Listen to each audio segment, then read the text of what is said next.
Olá, bem-vindo a todos. O meu nome é Felipe Fanchini e esse aqui é o meu canal sobre física universitária. Hoje a gente avança na seção 24.4, onde a gente vai falar sobre superfícies equipotenciais. Então, como a gente vai dar uma olhada nessa seção, as superfícies equipotenciais são superfícies que podem ser reais ou imaginárias, de tal maneira que a gente possa caminhar carregando uma carga sobre essa superfície, de forma que a gente não realize trabalho. Então, sobre essa superfície, não há variação da energia potencial, logo o trabalho é igual a zero, e, consequentemente, a variação do potencial elétrico é igual a zero. Daí, então, a definição, a denominação de superfície equipotencial. Sejam todos muito bem-vindos e mãos à obra. Então, a gente começa agora a sessão 24.4, onde a gente vai tratar o tema denominado superfícies equipotenciais. Dado que agora a gente definiu o potencial elétrico, que como a gente viu é dado pela energia potencial por unidade de carga, é de suma importância agora a gente definir o que vem a ser essas superfícies equipotenciais. Então, vamos a um exemplo. Dado uma carga pontual, nós sabemos que o campo elétrico ele depende da distância que nós estamos da carga. O campo elétrico, nesse caso, é um campo radial, visto que é uma carga pontual, e aponta para fora se a minha carga é positiva. Bem, o campo é um campo radial, de forma que se eu trouxer uma carga até essa posição aqui e começar a me deslocar, então, perpendicularmente ao campo, ou seja, pela componente θ versor e φ versor, considerando coordenadas esféricas, o trabalho realizado para fazer esse deslocamento, ele é sempre igual a zero. Se o meu deslocamento não tiver nenhuma componente radial, o trabalho então é igual a zero. Qualquer deslocamento perpendicular ao campo, eu não gasto trabalho para executar. Por quê? Pensa só. É daí que vai sair a nossa definição de superfície equipotencial. Se eu me deslocar para cá, de forma que o campo elétrico, durante toda a trajetória, ele é perpendicular, o trabalho realizado para fazer esse deslocamento aqui, ele é igual à integral de F vezes ds. Então o trabalho do campo elétrico é esse aqui. Como a todo instante a força é perpendicular ao deslocamento, visto que a força ela é paralela ao campo, a força ela é paralela ao E, então o trabalho é sempre igual a zero. Isso quer dizer que se eu me deslocar mantendo o R constante, qualquer deslocamento que eu dê, se eu mantiver o R constante, o meu campo elétrico ele não executa trabalho, porque o F é perpendicular ao ds, o que implica que um F escalar ds é igual a zero. Então existe um caminho que eu consigo percorrer de tal forma que o campo não executa trabalho. Um análogo para a gente entender é o trabalho realizado pelo campo gravitacional.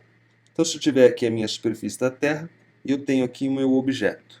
Então, está aqui o meu sistema de coordenadas, de forma que eu possa me locomover tanto para x, quanto para y, quanto para z. A força gravitacional é uma força F que aponta na direção menos y versor. De forma que qualquer deslocamento que eu der aqui nesse plano xz, a força gravitacional não realiza nenhum trabalho.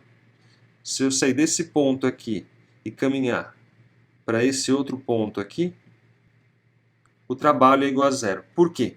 Porque a distância do solo é a mesma, visto que o meu deslocamento é só em z e em x. Então, no caso, por exemplo, da Terra, onde nós temos um campo gravitacional, as superfícies equipotenciais são todas paralelas à superfície. Então tem planos aqui, ó, planos todos paralelos, infinitos planos paralelos. De tal maneira que se eu deslocar dentro desse plano aqui, mesmo que eu suba, a diferença de potencial daqui até aqui é igual a zero. Esse seria o meu análogo do campo gravitacional. No caso do campo elétrico, nós temos também as superfícies que nós podemos deslocar de tal maneira que o trabalho é igual a zero, o que implica que a variação da energia potencial é igual a zero. Lembre-se que o trabalho é igual a menos a variação da energia potencial. Se o trabalho para eu me deslocar realizado pelo campo é igual a zero, a variação da energia potencial também é igual a zero. Ou seja, se eu me deslocar de uma posição até outra, de tal maneira que a distância da minha carga pontual é a mesma, não há uma diferença de energia potencial e, consequentemente, de potencial elétrico. Lembre-se também que se o V é igual a U sobre Q, o ΔU, que nada mais é do que o F menos o I, final menos inicial, é igual, então, a QVF menos QVI. De forma que eu posso escrever o ΔV como sendo ΔU sobre Q. Ao me deslocar na superfície equipotencial, eu não realizo o trabalho, não há variação da energia potencial, logo não há variação do potencial elétrico. Então andar sobre essas superfícies não realiza trabalho. Para a gente construir essa superfície, basta a gente partir de um ponto e olhar ao redor desse ponto qual é a região tal que o potencial não varia. Olho para o lado, opa, se eu andar para cima varia, para baixo varia, para a esquerda não varia, dou um passinho para a esquerda. Paro ali, olho para o lado, para onde não varia, vou caminhando sem fazer o potencial variar. Isso faz com que eu defina então a minha superfície equipotencial. Aqui vale a pena a gente enfatizar um resultado importante. O trabalho ele não depende da trajetória.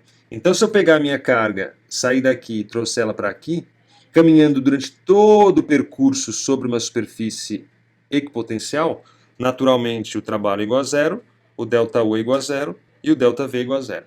Agora, se eu saio daqui, caminho para todo um espaço e venho parar aqui, o trabalho realizado é o mesmo do que o anterior. Esse trabalho aqui é igual a esse trabalho aqui, visto que o trabalho não depende da trajetória.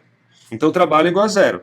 Se o trabalho é igual a zero, ΔU é igual a zero, ΔV é igual a zero. Então, independente da trajetória, o trabalho é o mesmo, a variação da energia potencial é a mesma e a variação do potencial elétrico é o mesmo. Independente se eu caminhe só na equipotencial ou não. A diferença de potencial desse ponto A para esse ponto aqui B não varia se eu vier daqui ou daqui. Não importa, só depende da condição inicial e final. Então, vamos começar a analisar alguns exemplos só para essa ideia ficar um pouco mais clara. Então, estão aí 4 superfícies equipotenciais, V1, V2, V3 e V4. E nesse espaço, então, existem campos elétricos aí que estão cruzando essas placas.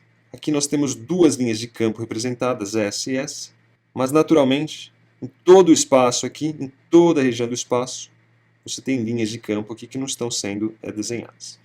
Então esse campo elétrico produz aí um potencial e essas 4 superfícies definem aí as superfícies equipotenciais. Então a nossa ideia aqui é analisar o trabalho. Então qual é o trabalho realizado pela trajetória 1? Para pegar uma carga daqui e trazer até aqui.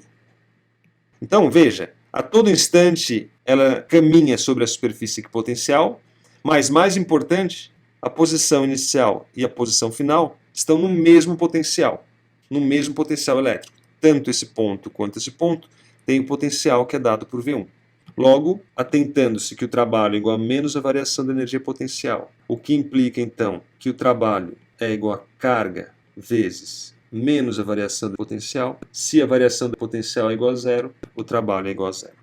Esse menos daqui vem porque, de fato, ΔV é igual a ΔU sobre Q. Se a gente analisar a trajetória 2, a gente tem algo um pouco diferente. A gente sai de uma condição inicial, que está no potencial V3, caminha por uma trajetória que sai de V3, porém retorna na posição final ao potencial V3 também. Novamente, a variação do potencial é igual a zero, o que implica então que o trabalho é igual a zero. No caso da curva 3 e na curva 4, nós temos uma mesma variação de potencial, agora o trabalho ele é diferente de zero, porque tem uma diferença de potencial da condição inicial para a condição final, que é dado por V2 menos V1, o que implica então que o trabalho 3, que é igual ao trabalho 4, porque a condição inicial e final é a mesma, apesar da trajetória ser diferente, o que importa é a condição inicial e final, o trabalho independe da trajetória porque a força é conservativa. Então, esse meu trabalho 3 e o trabalho 4, ele nada mais é do que menos Q ΔV, que nada mais é então do que menos Q V final menos V inicial. Dependendo da carga que você quiser carregar, você vai ter então um trabalho realizado pelo campo que vale menos Q V2 menos V1. Naturalmente, como eu já falei acima enfatizando agora, no caso da carga pontual, é fácil de notar que as superfícies equipotenciais são cascas esféricas e centradas na carga.